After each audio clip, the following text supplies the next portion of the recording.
नमस्कार दोस्तों, मैं हूं मनविंदर और एमबीएन नेटवर्क में आप सभी लोगों का बहुत स्वागत है। आज कागज के फूल फिल्म का गीत याद आ रहा है। बिछड़े सभी बिछड़े सभी बारी बारी, अरे देखी जमाने की यारी। कांग्रेस से कई लोग गए हैं, यानी कि कई चेहरे बिछड़े, लेकिन यारी शब्द जो मैंने यूज करा गाने में वो यहाँ पे सूट नहीं बैठता, क्योंकि जो लोग भी कांग्रेस को छोड़ के गए उन्होंने यारी के कारण कांग्रेस नहीं छोड़ी। उन्होंने कांग्रेस छोड़ी बेवफाई के कारण। जो कांग्रेस अपने लोगों को संभाल नहीं पा रही है, आज सबसे बुरी स्थिति में है। पूर्व केंद्रीय मंत्री मिलिंद देवड़ा ने रविवार सुबह कांग्रेस का हाथ छोड़ दिया। गौर करिए दोस्तों, उन्होंने कांग्रेस का हाथ छोड़ दिया और इसके बाद उन्होंने महाराष्ट्र के मुख्यमंत्री एकनाथ शिंदे की मौजूदगी में शिवसेना को गले लगाया, यानी कि वो शिवसेना में शामिल हो गए। इससे पहले उन्होंने एक ट्वीट भी किया था, उसके बारे में भी बात होगी। लेकिन ये जो अब सिलसिला है ना, छोड़ के जाने का, ये अभी रुकने वाला नहीं है, क्योंकि अभी फिल्म बाकी है। ये समझ लीजिए कि देश की सबसे पुरानी पार्टी कांग्रेस आज किस हाल में खड़ी है। कांग्रेस को अगर देखें तो सबसे ज्यादा फटे हाल में इस समय ये पार्टी दिखाई दे रही है। ऐसा क्यों हो रहा है? क्यों ऐसा पार्टी में अ, रिफ्लेक्शन आ रहा है कि लोग अंदर ही अंदर घुट रहे हैं, अंदर ही अंदर वो नाराज हैं। किससे नाराज हैं? राहुल गांधी से।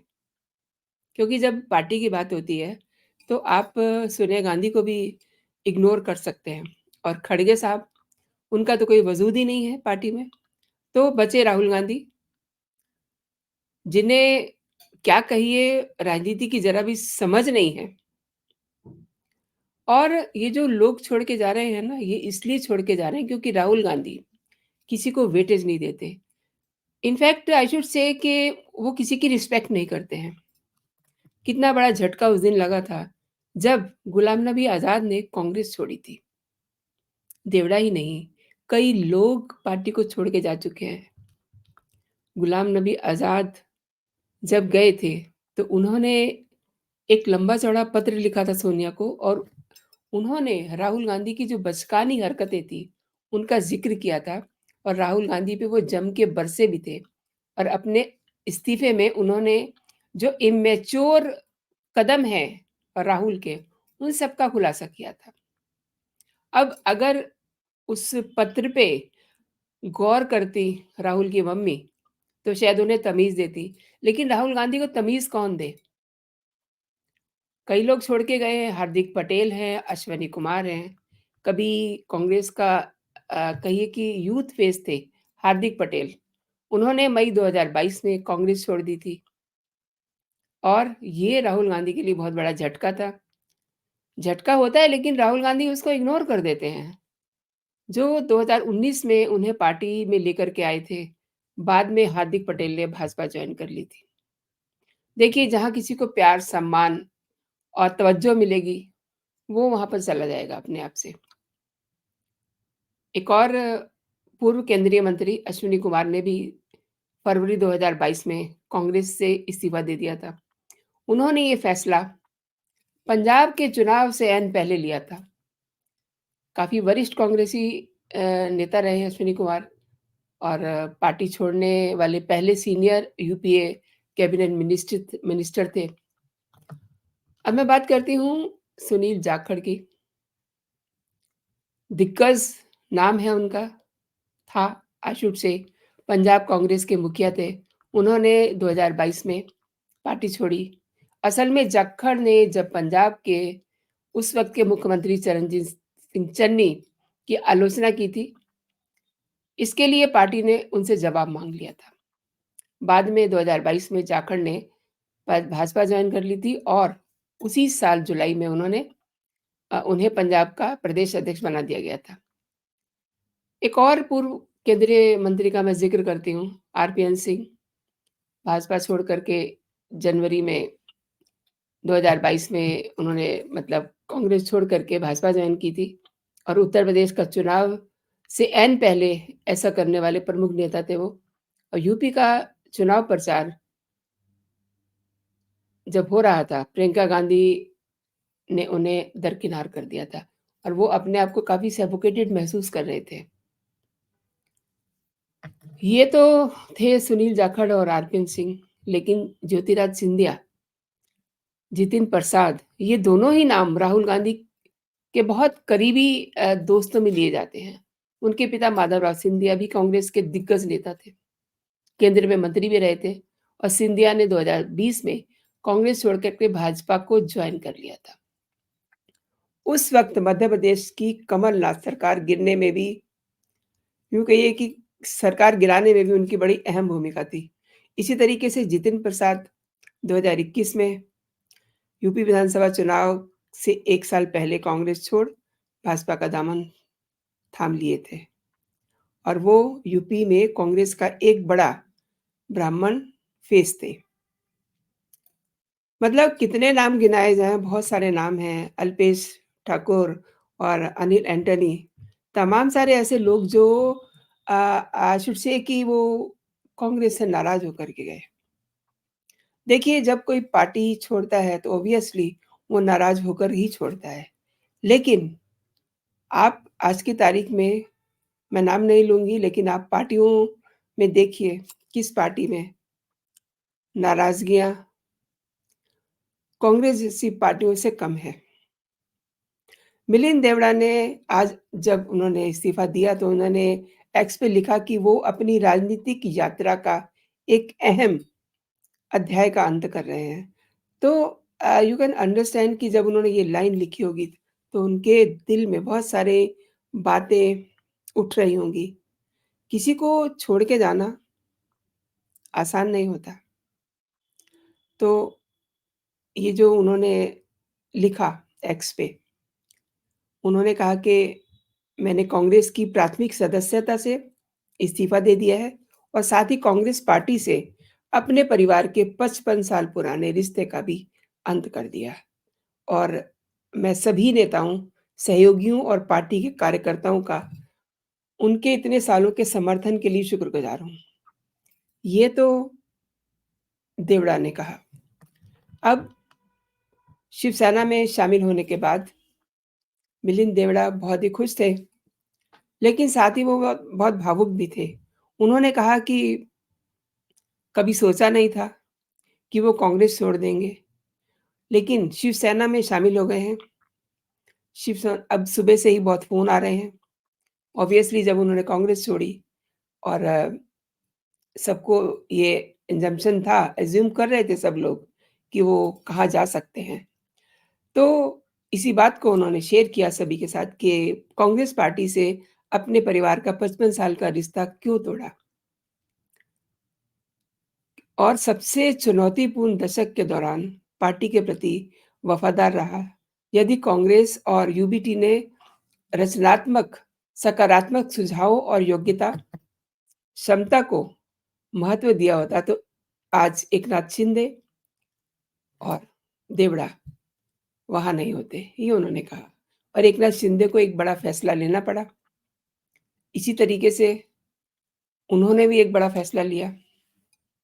मिलिंद देवड़ा ने ये भी कहा कि वही पार्टी जो इस देश को रचनात्मक सुझाव देती थी, यानी कि कांग्रेस की बात कर रहे हैं, देश को आगे कैसे ले जाया जाएगा।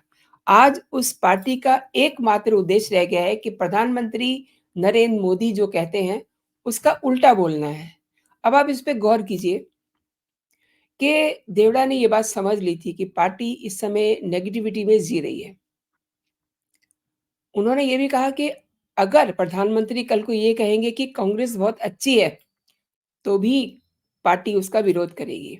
यानी कि उनको ये कहना पड़ा कि वो पॉलिटिक्स में गेन को कहते हैं कि ग्रोथ, एस्पिरेशन, एक्लूसिविटी, नेशनलिज्म, यानी कि वो गेन में विश्वास रखते हैं, पेन में नहीं। Pain means personal attack, injustice, negativity और यहाँ वो ये कह रहे हैं कि कांग्रेस में इस समय नेगेटिविटी एंटर हो चुकी है, पर्सनल अटैक करते हैं, जो कि उन्हें अच्छे नहीं लगे। और उन्होंने ये भी कहा कि वो नकारात्मक राजनीति में विश्वास नहीं रखते, लोगों के लिए काम करने में विश्वास रखते हैं, लोगों को गाली देने, नकारात्मक राजनीति करने में विश्वास नहीं रखते। जिनके पास देश को आगे बढ़ाने के लिए कोई एजेंडा, कोई कार्यक्रम नहीं है, वही लोग नकारात्मक बातें करते हैं। और अब आप समझिए कि ये जो उन्होंने बातें कही हैं, ये कांग्रेस पे कितनी सटीक बैठती हैं। आज की तारीख में उनका एजेंडा क्या है? उनका एजेंडा है नरेंद्र मोदी को सत्ता से हटाना। लेकिन मैं आपसे पूछती हूँ कि क्या ये पॉसिबल है? आज जो स्थिति आप देख रहे हैं, जो आप कांग्रेस का हाल देख रहे हैं, इनफैक्ट इंडी अलायंस पूरा, जिसके पैरों के नीचे ज़मीन भी नहीं है, जो आज तक अपना एक लीडर नहीं चुन सके। कुल मिला के कांग्रेस पार्टी पूरी तरह से हावी है इंडिया अलायंस पे। और इंडिया अलायंस बोले तो कांग्रेस, और कांग्रेस बोले तो उसमें कुछ भी नहीं। जिस तरीके से देवड़ा ने आज एक्सप्लेन किया है कांग्रेस को कि इतनी ज़्यादा नेगेटिविटी है उनमें कि अगर प्रधानमंत्री नरेंद्र मोदी कांग्रेस को अच्छा बताएं तो वो फिर कांग्रेस को बुरा बताएंगे, क्योंकि जो नरेंद्र मोदी कहेंगे उसके विपरीत उन्होंने कदम उठाना है और उसके विपरीत उन्होंने उल्टी ही बात करनी है। तो अगर कांग्रेस का मेंटल लेवल ऐसा हो गया है, तो फिर उनका भगवान ही मालिक है। आने वाले दिन उनके लिए न जाने कैसे होंगे, क्योंकि ये अ, अब छोड़ने और साथ छोड़ने का जो सिलसिला शुरू हुआ है, ये रुकने वाला नहीं है। क्योंकि महाराष्ट्र के मुख्यमंत्री और शिवसेना प्रमुख एकनाथ शिंदे ने आज काफ़ी इम्पोर्टेंट बातें कही हैं। उन्होंने कहा कि मिलिंद देवड़ा को लेकर ही उन्होंने ये बात कही कि आपके दिल में आज जो भावनाएँ हैं, 1.5 साल पहले वही भावनाएँ मेरे मन में थी। ये वो बातें कर रहे थे। और जब कोई निर्णय लेना होता है तो ऐसी स्थितियाँ उत्पन्न होती हैं। उन्होंने अपने लिए ये कहा कि मैं डॉक्टर नहीं हूँ, डॉक्टर ना होते हुए भी 1.5 साल पहले ऑपरेशन किया, टाँके नहीं लगाने पड़े और ऑपरेशन हो गया। इससे ज़्यादा मैं कुछ नहीं कहूँगा। लेकिन उन्होंने चलते-चलते एक बहुत ही इम्पोर्टेंट बात कही जो मैं आपसे शेयर करना चाहती हूँ। उन्होंने कहा कि ये ट्रेलर है, फ़िल्म अभी बाकी है। तो दोस्तों, ये देवड़ा का कांग्रेस छोड़ना एक ट्रेलर है और फ़िल्म अभी बाकी है। कितने सारे, मतलब आई शुड से कि अच्छे लोग, जिनकी मतलब कहना चाहिए कि जो क्रीम थी कांग्रेस की, वो इस समय कांग्रेस को छोड़ के जा चुकी है। और कांग्रेस में क्या रह गया है? घास-फूस। अब जब राहुल गांधी ही किसी की रिस्पेक्ट नहीं करते हैं, तो वहाँ कौन रहेगा? उनके बिहेवियर की वजह से आज कांग्रेस खाली खुक्कल होती जा रही है। तो एकनाथ शिंदे ने सही कहा कि ये ट्रेलर है, फ़िल्म अभी बाकी है। तो दोस्तों, फ़िल्म अभी बाकी है। आप ये वीडियो कैसा लगा आपको मुझे ज़रूर बताइएगा। मेरे कंटेंट आपको किस तरीके से इम्पैक्ट कर रहे हैं, ये भी मैं जानना चाहूँगी। और आज जो देवरा ने कांग्रेस को छोड़ा है, उस पे आप क्या सोचते हैं? आपकी भी अपनी कोई राय होगी, जिस तरीके से कांग्रेस को लोग छोड़-छोड़ के जा रहे हैं। और इसीलिए मैंने शुरुआत में कहा था कि बिछड़े सब बारी-बारी। तो ये अभी ट्रेलर है, फ़िल्म अभी बाकी है। तो दोस्तों, अगर अभी तक आपने मेरा चैनल सब्सक्राइब नहीं किया है और आपको मेरे कंटेंट पसंद आ रहे हैं, तो आप सबसे पहले आप मेरा चैनल सब्सक्राइब कीजिए। और ये वीडियो अगर आपको अच्छी लगी है, तो आप इसे लाइक ज़रूर कीजिएगा। अपने दोस्तों में इसे शेयर कीजिए, ताकि उन्हें भी पता चले कि देश दुनिया में क्या हो रहा है और कांग्रेस पार्टी अपने लोगों के साथ क्या कर रही है।